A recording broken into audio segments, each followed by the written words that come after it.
Hey YouTube, this is Omar from Near Mint Condition, and today I'm going to show you my haul from the Baltimore Comic Con of 2018. So stay tuned!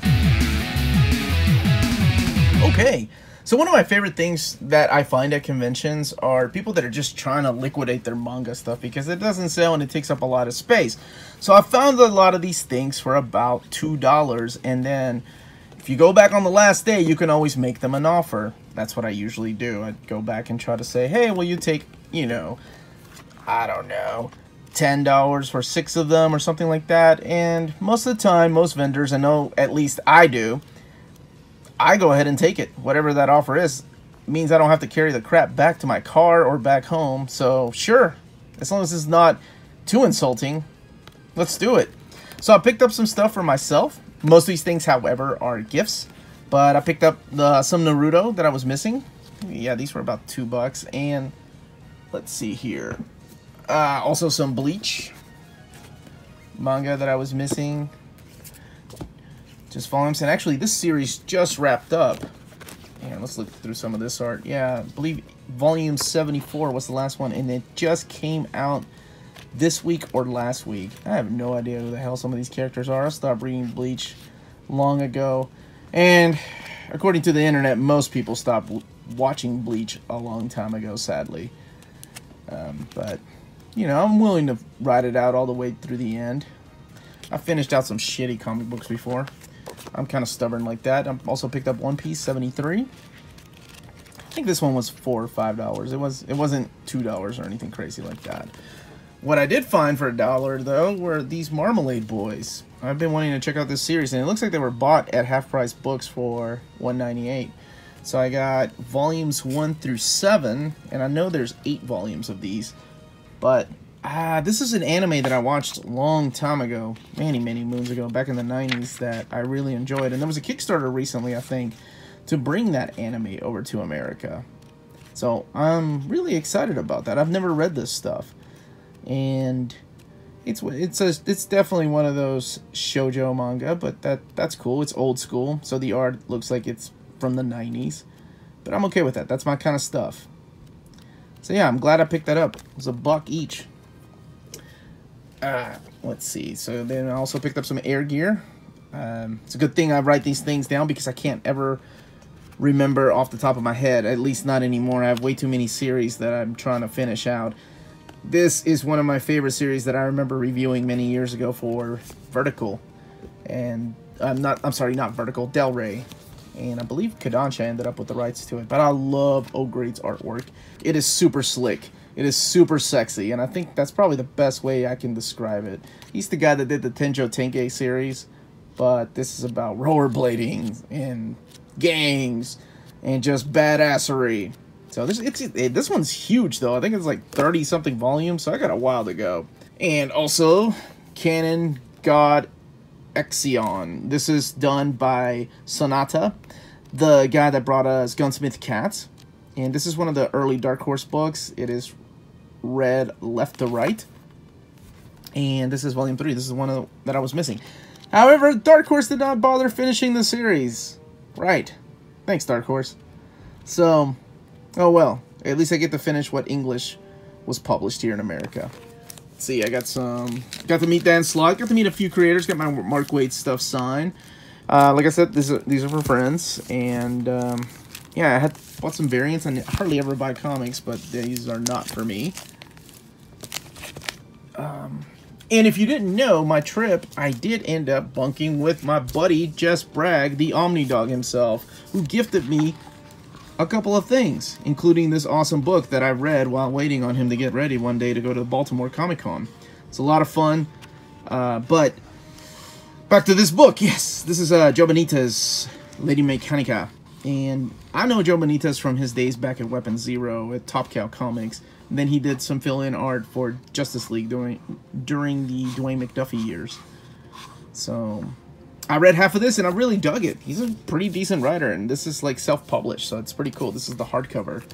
Yeah, so these are all things for myself. This is X-Man, the Man Who Fell to Earth. I believe this is volume 1, so it contains issues 5 through 14.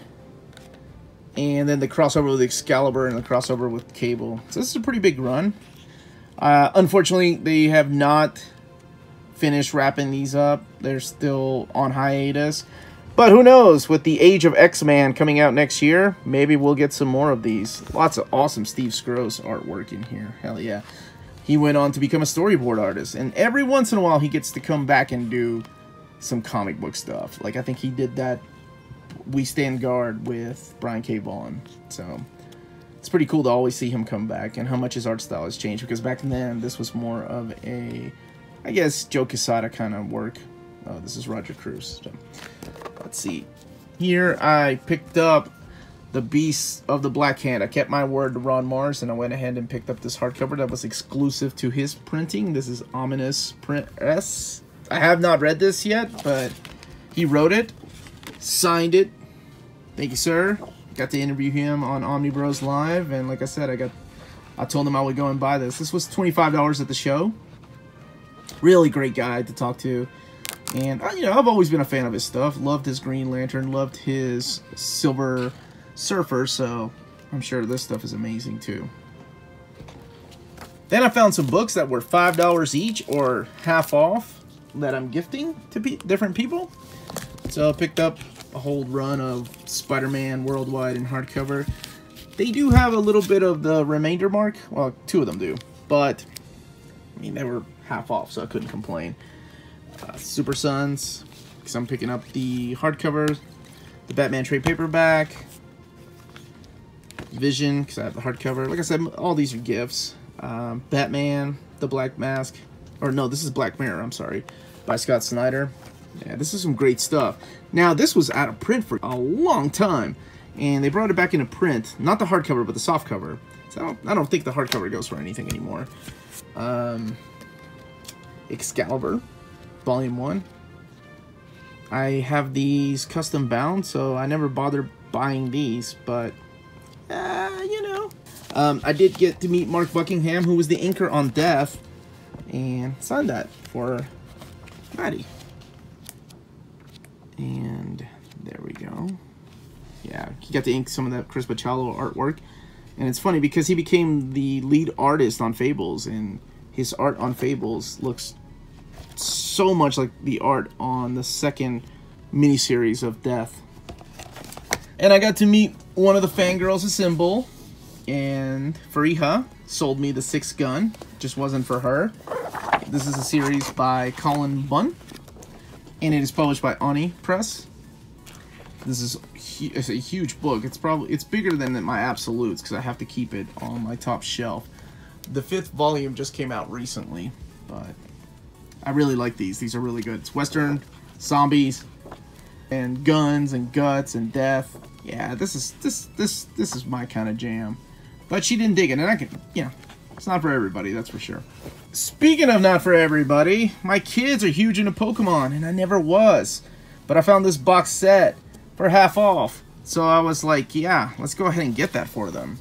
It's pretty cool how they have them here, too. It's like from here to here, 1 through 7. I don't know if that was originally like that. I know that the art in this gets a lot of praise because people have a huge following of this art style, and that they have their own art books too. So I may pick those up for them.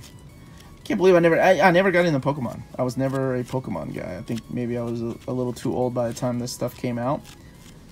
But I'm not hating on it. My kids love it. My brothers love it. My cousins love it. So it's cool, you know.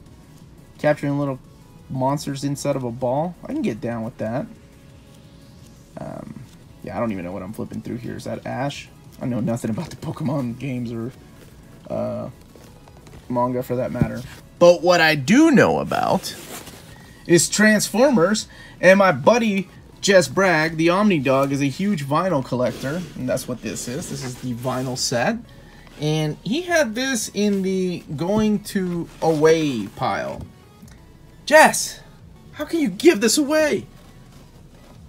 I'm your friend, and I love Transformers. He called it crappy pop music, which broke my heart to hear somebody say that.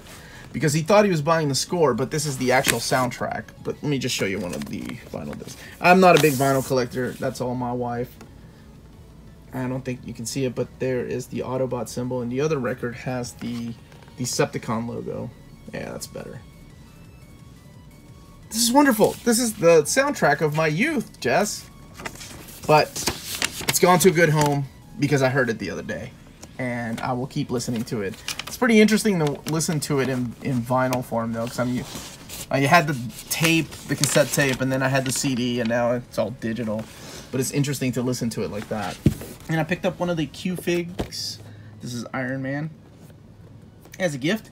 And for me, lastly, I picked up Cammy. So let's get her open and get her out and put her in her home where she belongs. Trusty knife. Let's do this.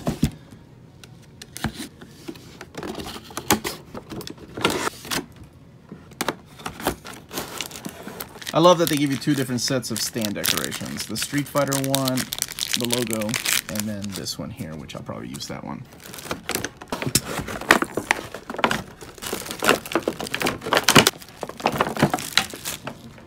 Now, she retails for, I think, $80 or $90, if I'm not mistaken. There's already been a Street Fighter Cammy with her original costume released, but this is her Alpha costume.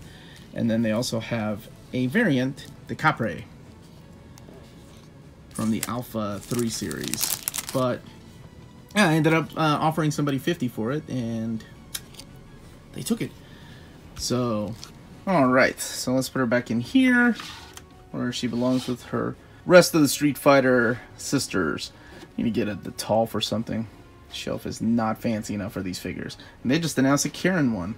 Maybe by the time she comes in, I'll get a better showcase. And that's it. That's my haul. That was everything. Like I said, most of these things are gifts for family and friends. If you liked what you saw, please don't forget to hit the like button and subscribe button if this is your first time watching the show. And don't forget to check out our weekly show that comes out every Thursday, where we talk about anime, video games, manga, comic books, and action figures. Again, this was Omar, and have a great day.